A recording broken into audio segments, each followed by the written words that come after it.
Good morning, good afternoon, or good day to everyone from around the world. Thank you so much for joining the second day of Worldwide AI Webinar 2022. Today, we will cover more than 10 topics from a wide range of industry, ranging from banking, call center, automotive, self-driving, government, and so on. To kick off the second day, I am excited to welcome our incredible keynote speaker, Professor Fabio Cuzzolin, joining us from the UK. Professor Fabio Cuzzolin is the director of the Visual Artificial Intelligence Laboratory and a member of the board at the Institute for Ethical AI at the School of Engineering, Computing and Mathematics at Oxford Brookes University in Oxford, UK. He joined the Department of Computing of Oxford Brookes in September 2008. He took on the role of head of the Artificial Intelligence and Vision Research Group in September 2012. The group took the name of Visual Artificial Intelligence Laboratory, part of the School of Engineering, Computing and Mathematics, in 2018. He has been a professor of artificial intelligence since January 2016 and is on the board of the Institute for Ethical AI at Oxford Brookes. Professor Cuzzolin is a world leader in the field of imprecise probabilities and random set theory, to which he contributed an original geometric approach. His lab's research spans artificial intelligence, machine learning, computer vision, surgical robotics, autonomous driving, AI for healthcare, and uncertainty theory. His team is pioneering frontier topics such as machine theory of mind, epistemic artificial intelligence, predicting future actions and behavior, neurosymbolic reasoning, and self-supervised learning in video. He is also the author of approximately 135 publications published or under review, including 5 books, 13 book chapters, and over 30 journal papers.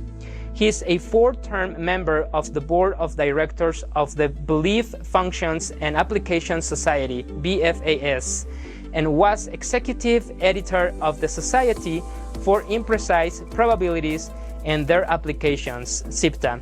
Fabio was in the technical program committee of over 100 international conferences, including UAI, BMVC, ECCV, ICCV, all as area chair, IJCAI, CVPR, NeuroIPS, AAAI, and ICML.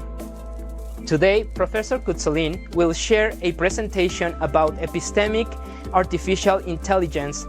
Professor Fabio Cuzzolin will join Ha, CEO of WowAI. Professor Cuzzolin, welcome, and the stage is yours.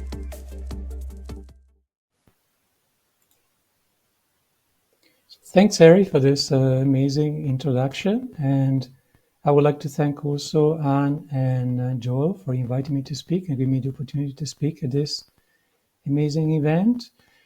As you understand from the title, what I would like to talk about today is new concept of epistemic artificial intelligence, with which we are developing in my research group and also other partner universities across Europe as part of a Horizon 2020 research project of the same name.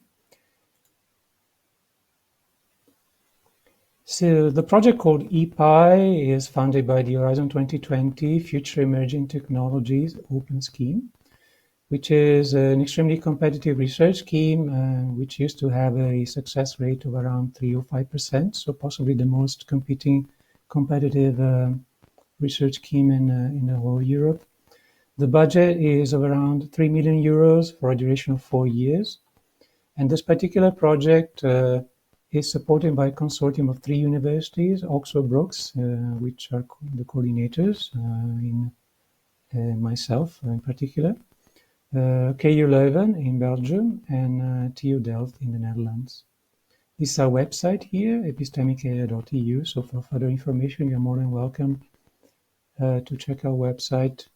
And I also have additional material, so anybody interested in knowing more about the concept of epistemic AI, you're welcome to contact me directly through LinkedIn or my email address.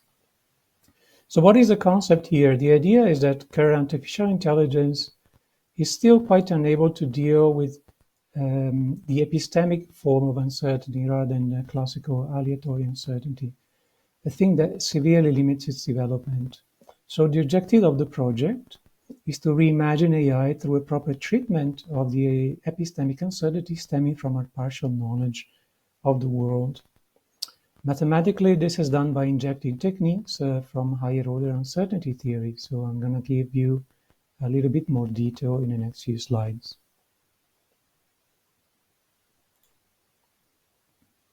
Like I said, the consortium is composed of 3 academic partners: Oxford Brookes University, KU Leuven, and TU Delft, and there are no industry partners. The reason is FET Open projects are supposed to be blue sky thinking initiatives, so taking very rough ideas from TRL 1 up to TRL maybe 3. So the presence of an industry partner is really not required or considered necessary at this stage. Nevertheless, each of the partners excel in one or more research areas that are relevant to this concept, in particular robust optimization, mathematical uncertainty theory in AI, AI and autonomous driving. Several sub-areas are suitably covered by multiple units, such as uncertainty theory, which are in the track record of both KUL and OBU, AI and reinforcement learning, OBU and TU Delft, and autonomous driving, OBU and TU Delft. Once again, these are the main investigators for the project for Oxford Brookes University. There is myself and Andy Bradley, who is a reader in autonomous driving with us. In KU11, we have professors Hans Hales and David Muntz, and also senior researcher Kevan Shariat Madar, who is also the exploitation officer for the entire project. In TU Delft, we have Associate Professor Neil York Smith, Associate Professor Matti Span, and Associate Professor Julian Kuchi. Their respective expertise is in AI, reinforcement learning, and AI for autonomous driving, I would say. So what is the concept? This is probably the most important slide of them all, my entire presentation. So epistemic AI starts from a paradoxical principle, which is that AI should first and foremost learn from the data it cannot see, in opposition to what is normally done in machine learning, which is a bit depicted on the left-hand side here, this diagram. So in traditional machine learning, we learn from the limited available evidence in the form of training data, a model able to describe it, with some limited, arguably limited generalization power. So the generalization power is the ability to make predictions for data that were not included in the training set, but these are subject to issues in terms of how valid these generalization bounds really are. So in the end, current models end up adapting nicely to data that is not too different from the training data, but not so much to all the data relevant to the problem at hand, the task that one wants to solve. In epistemic AI, which is depicted on the right, instead, we start from a stance of complete ignorance. So even after deciding what the model space is, we start from assuming state of complete ignorance. So all models are possible. And then the limited available training data is used only to temper the state of epistemic ignorance. By providing constraints, as shown on the right in dark green, by providing constraints on the set of models that are judged to be compatible with the training data. So hopefully the set of models is going to have a much better power of explanation of the data, all the data generated by the world, by the environment. So it's going to be able to explain a much larger fraction in blue in the figure of the data relevant to the task at hand than traditional machine learning. So all in all, this translates into a new learning paradigm that seeks sets of models compatible with the training data. So epistemic learning can be seen as a form of set-wise learning. However, it differs from existing approaches to set-wise learning in the way this is achieved. So this is actually achieved using techniques from the mathematics of epistemic uncertainty, which I'm going to explain a little bit in a bit more detail in the next few slides. So what is uncertainty theory, in particular second-order uncertainty theory? Uncertainty theory is an array of formalisms that have been devised to encode what I call second-order epistemic uncertainty about phenomena. So what is epistemic uncertainty in opposition to aleatory uncertainty, which is normally described by probability distribution? So this is uncertainty about the very probabilistic process that generates the data itself. So just to make an example, if I roll a die and I don't know if my die is fair or even what the probabilities of the different faces of the die are, I'm under epistemic uncertainty. So I don't know what the probabilities of the die's faces are. So epistemic uncertainty and the mathematics of uncertainty theory is a way of modeling second-order uncertainty on the very distribution level. This is arguably the situation machine learning is in, for we ignore what is the real shape of the data generating domain distribution, a problem that is normally called in the field by the name domain distribution or domain adaptation. So uncertainty theories model uncertainty. How do they solve this issue? They model uncertainty using more complex measures than standard probability measures, which often amount to convex sets of probability distributions, but not necessarily. So some example of uncertainty measures that correspond to convex sets of probabilities are lower and upper probabilities, things like probability boxes, or more general settings such as random sets or imprecise probabilities. But other approaches exist which are based on behavioral formulations. So probability as a way of expressing the propensity of an agent to bet on a certain outcome. Epistemic AI takes its name from the fact that the goal is of not forgetting one's ignorance. And this is achieved by modeling epistemic uncertainty using the mathematics of uncertainty theory.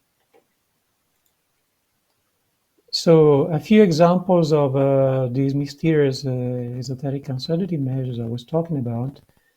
These are part of a very extensive array of formulas that have been proposed to extend or replace classical probability starting from the late 60s, I would say, or even the 50s. And the main assumption behind all these formalisms is that there is not enough evidence in most real-world applications and cases to determine the actual probability that describes the problem. So the objectives of all these frameworks, mathematical frameworks, to model epistemic uncertainty. And they actually form a hierarchy of encapsulated formalism, so there is more than one, and they have different degrees of generality. So here on the right, I put a few examples. On the top left, you have P boxes, which are lower and upper bounds to cumulative distribution functions. You know that a probability distribution can be described using a continuous random variable, can be described using a cumulative distribution function. But if you're uncertain about your data distribution, then you can model that using a lower bound and an upper bound to the CDF instead. These are called P boxes in the literature. On the right-hand side, we have things that are even more general called monotone capacities, which are mappings from events to points of the interval 0, 1, such that if the event B includes events A, then the measure of B should be larger than the measure of A. And you can realize by yourselves that probability measures do follow this constraint. So probability measures are just a special case of monotone capacities. Another example here is on the bottom. It's called a random set. What is a random set? Going back to the die example, if you can only observe 4 faces of a die, but you cannot observe the other 2, for instance, faces 1 and 2, and you roll the die, then when you get like a cloaked face, what you really have is a set-wise observation. So instead of observing a point, like 4 or 5, you're observing the set 1, 2. So you still have a random variable, like in classical probability. The only difference is that this time, these random variables are set valued, and these are what constitute random sets. Random sets are among the most general set formulations of mathematical uncertainty. And we are quite keen on those because of our track record and past work on them. Moving forward, this is a diagram that tries to illustrate the big picture of uncertainty theory. You can see there's quite a lot. There's a bit of a zoo of possible theories of epistemic uncertainty. Here I try to cluster them into a number of main streams, depending on their semantics. So in blue, you have a bunch of different methods that try to robustify classical probability. And among those, we have probability intervals or p-boxes that I just explained, lower and upper probabilities, probability theory itself, and so on. In green, you have capacities, which I also just illustrated. So you have monotone capacities. You have random sets, which are a special case of monotone capacities. But you also have belief functions, which are the special finite case of random sets, have been studied in particular by people such as Art Dempster in Harvard and Glenn Schaefer. In yellow, you have another strand in which the idea is to generalize on the very notion of set. So you have rough sets, possibility theory, in particular fuzzy theory due to Zadeh. In red, you have in purple, you have approaches that embrace behavioral probability. So the idea that probability is just an expression of how willing is an agent to bet on a certain outcome. And you have classical previsions by De Finiti, Italian mathematician, but you also have imprecise probability and lower upper previsions due to Wally.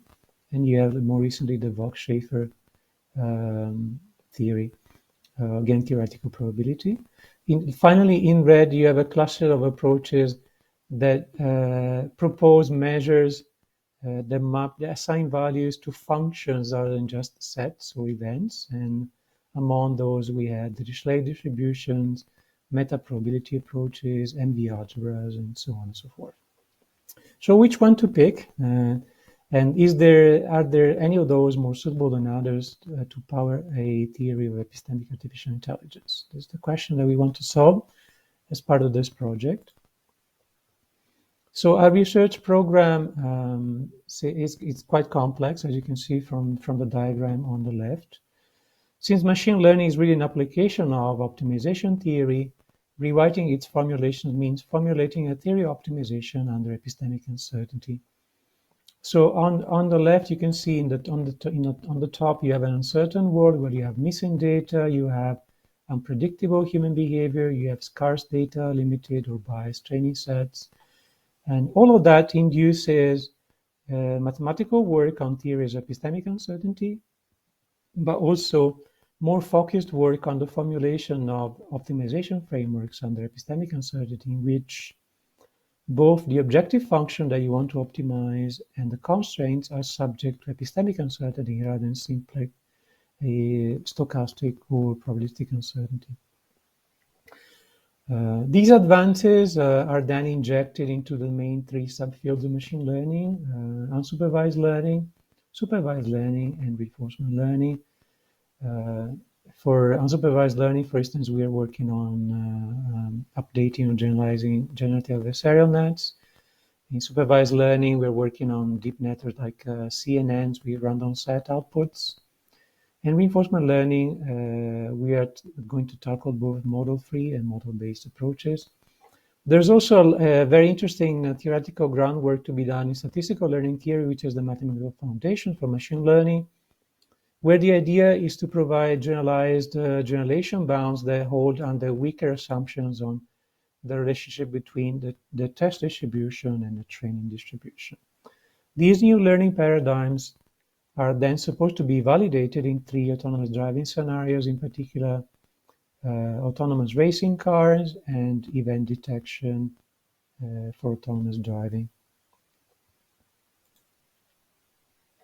So what are the objectives of the project? So the project, like I said, is very ambitious and also complex.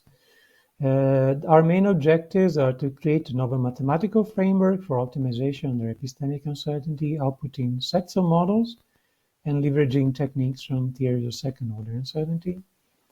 We want to reformulate unsupervised learning in the epistemic optimization framework.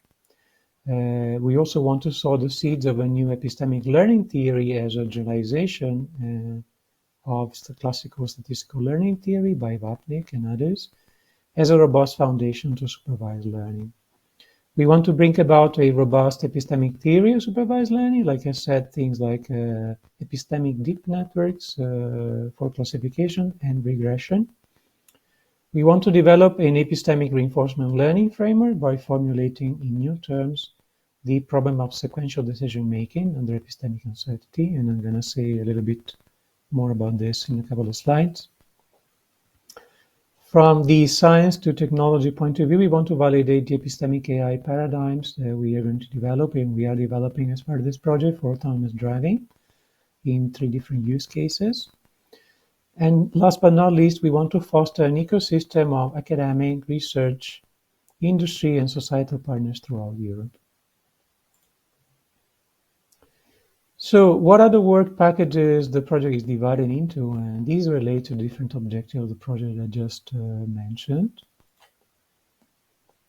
Work package 1 is the one about optimization, and the goal here is to formulate an optimization framework inspired by the Socratic principle of knowing not to know that inspires the entire project, outputting sets of equally optimal solutions. So the idea is to inject epistemic uncertainty into this new framework in both the loss function and the constraints, if possible.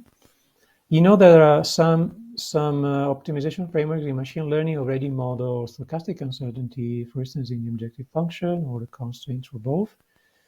We want to take a step further and inject a model epistemic uncertainty induced by lack of data or missing data or biased data in the learning process.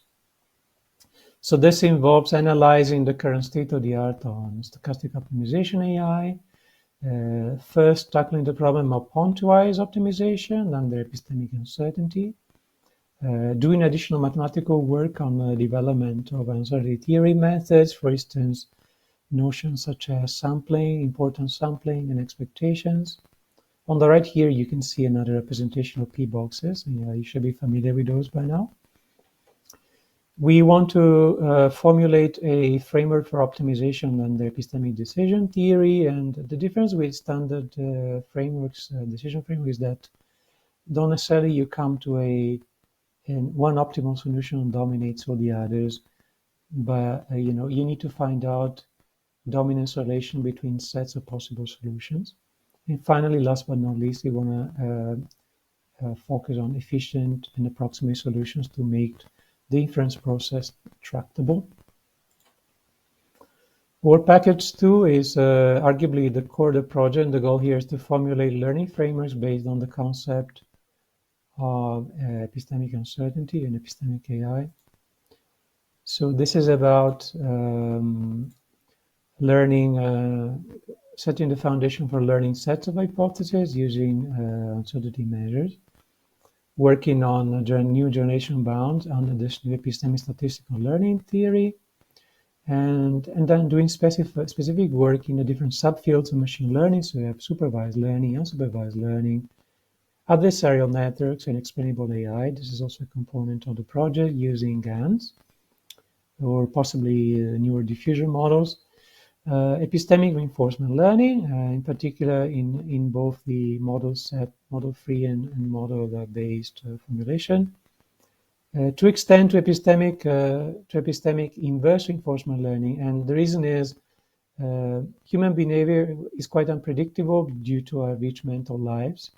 So, and also intrinsically hidden from the observer. So we believe human behavior is a very strong source of epistemic uncertainty that can be dealt with using the techniques that we are developing as part of this project. Here on the right, you can see a couple of concepts on what this new epistemic statistical learning theory should look like. So for instance, if you have a binary classification problem with blue points and green points, a training set only tells you that the true linear classifier is one of a convex set of possible linear boundaries depicted here on the right. So you can argue that limited data can only provide constraints on true models, and that extends to the noisy case as well. At the bottom, you can see the idea of relaxing the assumption of statistical learning theory. So instead of assuming that the training distribution and test distribution that generate the data are the same, we can, for instance, assume that they belong to the same convex set of distribution, or the same creedal set, or the same random set, and derive generation bounds based on inequality equations for uncertainty measures. Last but not least, work package 3 is about generating proof of concept level demonstrators of the proposed novel AI paradigms for autonomous driving coding code to be shared open source, and to continue to provide feedback on the effectiveness and efficiency of the new methodologies. The 3 use cases that we are concentrated on are domain shift from the simulated data to real-world traffic data, autonomous racing cars, and understanding and predicting road user behavior. We chose autonomous racing cars because Oxford Brookes is particularly strong in participating in UK competition for students to develop autonomous racing cars called Formula Student AI. This is organized by IMechE, the Institute for Mechanical Engineers. And also, we've done quite a lot of work in the past 2 or 3 years on developing new data sets for road event detection, in particular road and roadr, which is a recent extension. So a little bit more detail in the remaining few slides. So this is about the learning set of hypotheses, which is the foundation for the epistemic learning theory, and the idea is to devise new learning techniques that output convex sets of models, like I said, and efficiently handles them through their vertices. The very important point here is that this is depicted on the left. From the training set, you learn a set of models in the form of uncertainty measure than a point model or distribution even, or a Bayesian probability distribution on the set of models like in Bayesian deep learning. The crucial point here is that classical performance measures do not lend themselves well to modeling the performance of sets of models or epistemic predictions. So as part of the project, we are going to develop new performance measures that apply to both classical methods and epistemic predictions, but also Bayesian predictions. So this is an entirely new paradigm for learning. Like I said, this is a blue sky thinking project, which is very challenging and high risk. There are recent papers that propose learning lines of models, but this is still in its infancy, arguably. The efficient manipulation of sets of models is key to our concept, and various performance measures are possible, and we are looking at them right now.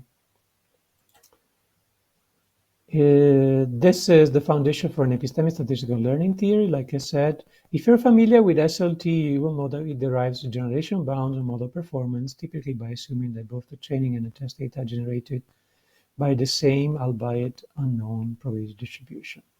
We instead want to derive new bounds, starting from the assumption that training and test data come from the same uncertainty measure, for instance, a probability box or a random set, and derive suitable concentration inequalities for such uncertainty measures that mimic Markov and Chebyshev inequality in classical probability theory.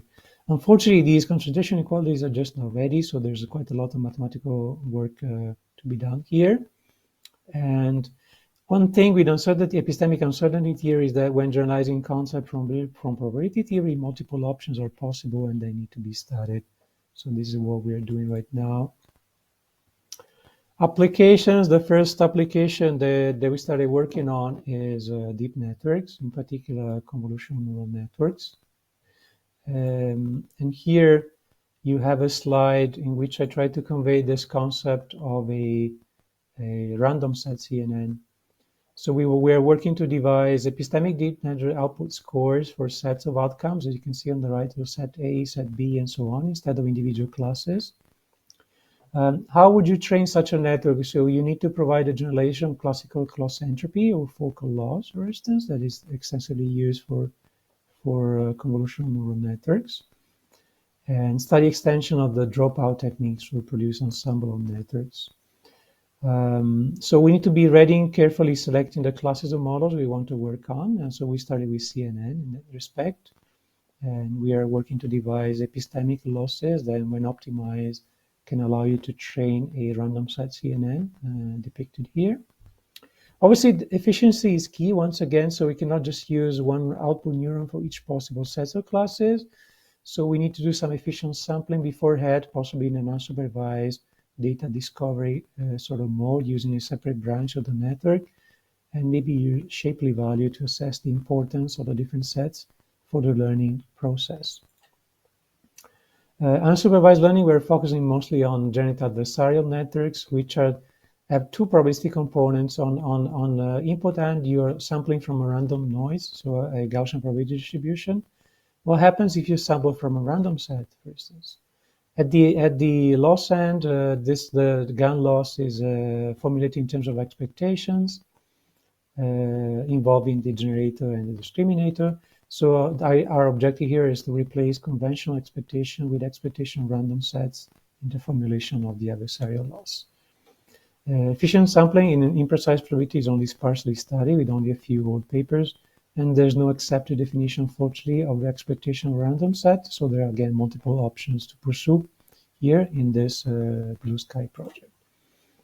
In reinforcement learning, finally, we want to formulate a theory of sequential decision-making in epistemic setting. So for instance, here on the right, I'm trying to convey the concept.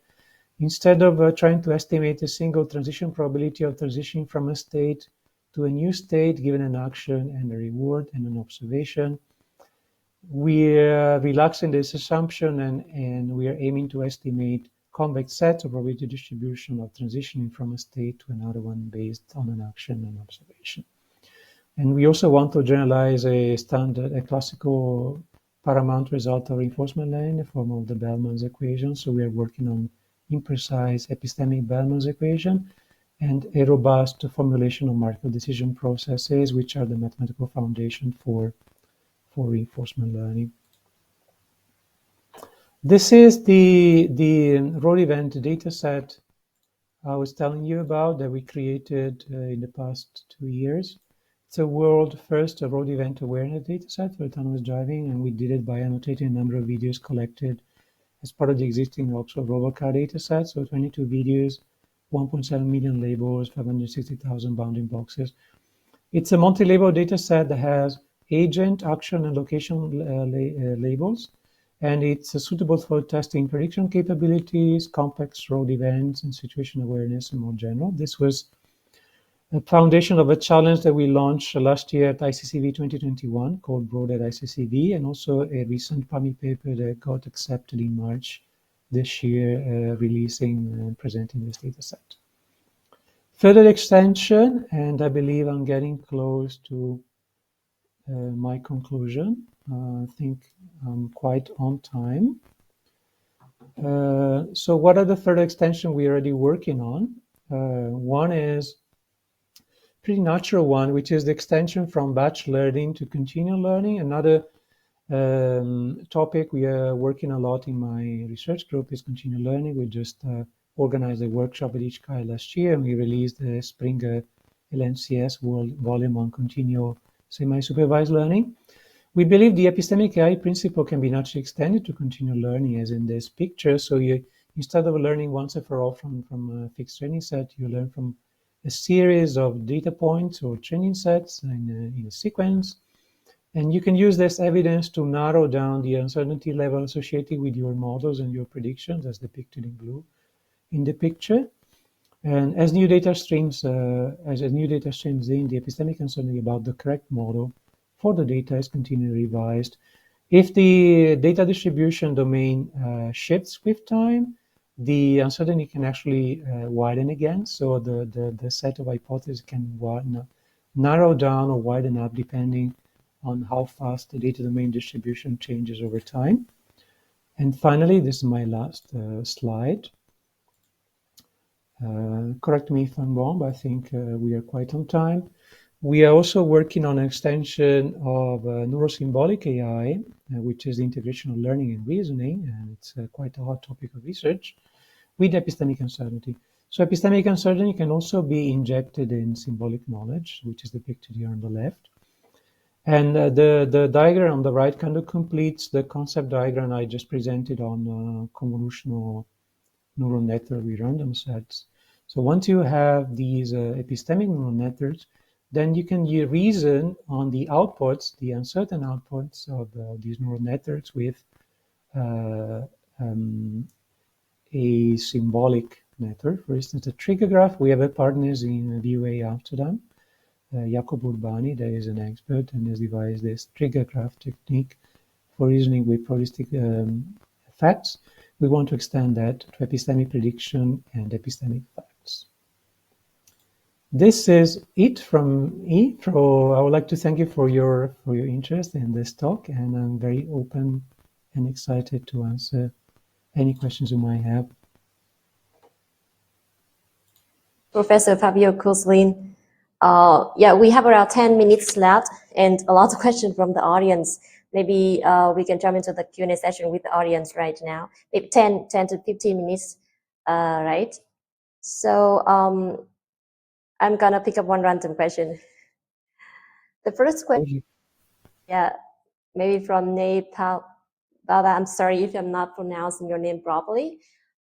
He is asking, although AI has improved remarkably over the last years, its inability to deal with fundamental uncertainties really limits its application. And in epistemic AI, how can we ensure that vital knowledge is acquired and used within AI? What do you think are the major impacts of epistemic AI in the future?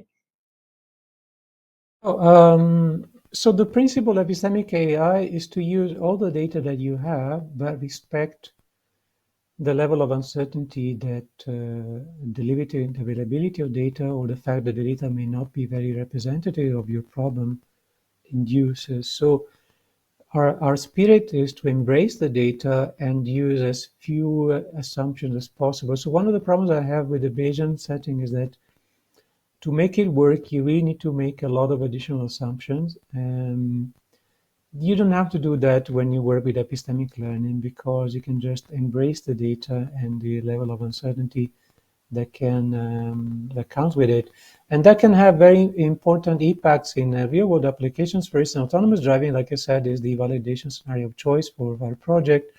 And there you can have cars that are less surprised by unexpected events, for instance, that they never encountered before, because they always take into account the possibility that things might look very different at test time than they were at training time. So they would come up with like a set of possible worst case predictions and always prepare for worst case situation and never be surprised. So this is one example. Another important area of impact is human-centric AI. So any applications in which you have interaction between humans and machines, because of humans are so unpredictable, can be suited to be dealt with epistemic AI, because again, we are less prone or overfitting to the examples that we actually have. I hope that answers your question. Is also asking, does it give major positive or negative effect on the forthcoming improved industrial revolution? If you ask me, obviously I'm the proposer of this concept, so it should have a positive impact. And actually, one of our partners, Leuven, are very expert in Industry 4.0, so they work a lot with manufacturing and scheduling and these sort of things. And these industrial processes are very exposed to this sort of uncertainty. So they already actively work on introduce modern epistemic uncertainty in problems like scheduling, for instance. So this is actually already ongoing, and I think the impact is also only going to grow in the future. And moving on to the next question from Dat Gao. Has epistemic AI approach been used in developing AI-based products? And could you please share more about the success of these projects? Like the project is relatively new. Like I said, this is an entirely new concept, and the project only is 1 year old, 1.5 almost. And also we have a lot of theoretical groundwork to break. So right now we are concentrating mostly on the new learning paradigm. So I don't think there's any product or code out there that, unfortunately, but this is good in a sense, because we are the ones breaking new ground here. So we are hoping to lead in this. I mean, I have a couple of students working on things like chess. So for instance, you can apply reinforcement learning to chess, but you need to assess the goodness of your chessboard configuration from yourself as the player's point of view.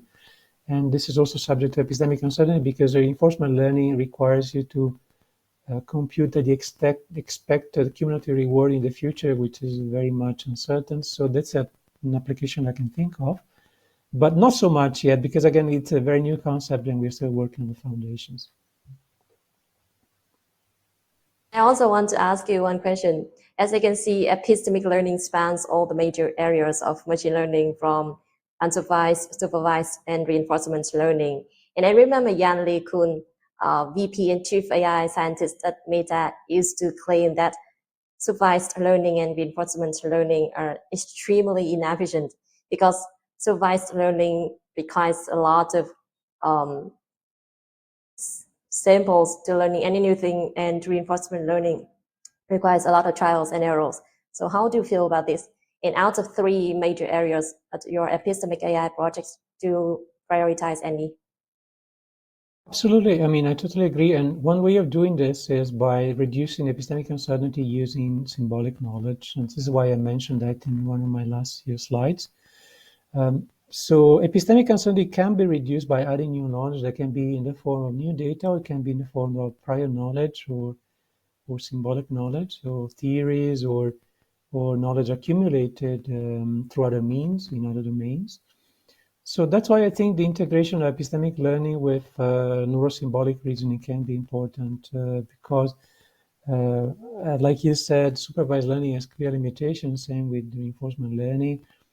And these gaps can be filled, in my mind at least, with symbolic reasoning. The thing is, also symbolic reasoning is subject to epistemic uncertainty. So you need to put all these concepts together: compositional intelligence, learning from examples, learning from interaction with the environment, and learning from being taught together. So these are the various components of human intelligence and the human style of learning. And I believe that real breakthrough towards higher level of intelligence or even AGI can only be possible if you put all these ingredients together. And epistemic uncertainty is one of them. Your answer. I think we have around 2 minutes left, 2 to 7. Can you please help me to pick up one last question to answer a lot of questions from the audience, so I cannot pick up the last one. And please help me to pick up one question that you think is the most thoughtful one as well. I can see that there's an interesting one on theoretical guarantees from John D. Fernandez. I apologize if I'm unfair to everybody putting questions, or the time is very limited. But theoretical guarantees is, so the question is there a theoretical guarantee that your unorthodox approach will not provide the wrong result?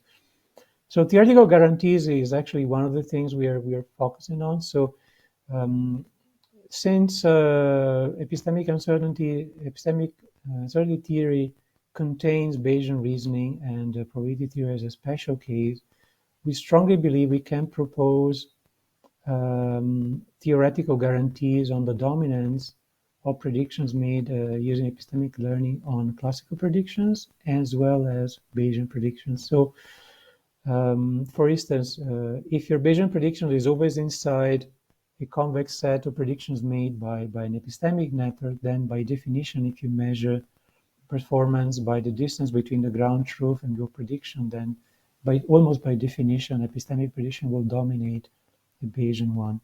That doesn't mean, if I understand the question correctly, that doesn't mean that you're going to have 100% certainty that the ground truth is going to be inside the set of epistemic predictions. But on this, a possible interesting line of research is conjugating epistemic learning with conformal learning, which is a wrapper method, purely probabilistic approach, but it's a wrapper method that allows you to provide strong guarantees that the ground truth is 95%, for instance, included in your set of predictions. The problem with conformal learning is that uses classical hypothesis testing and uses probabilities as a model of uncertainty. We want to take a step further and use imprecise probabilities, but still look for theoretical guarantees of the same kind. So relation with conformal learning is going to be very important for us. You mean the question from John D will be the most interesting one, right? I picked that one because it's one of what I find one of the most interesting questions that we have to solve in the course of the project. Yes. Oh, awesome. And congratulations, Judy. I'm not sure if I'm pronouncing your name properly. I'm so sorry if I'm not. Don't forget to send an email with your information to get the cash prize. And I think we have to end the session right here. Thank you so much once again, Professor Fabio Cuslin, for your presentation on Epistemic AI project. And thank you so much for being here today. For having me, much appreciated. It was a pleasure.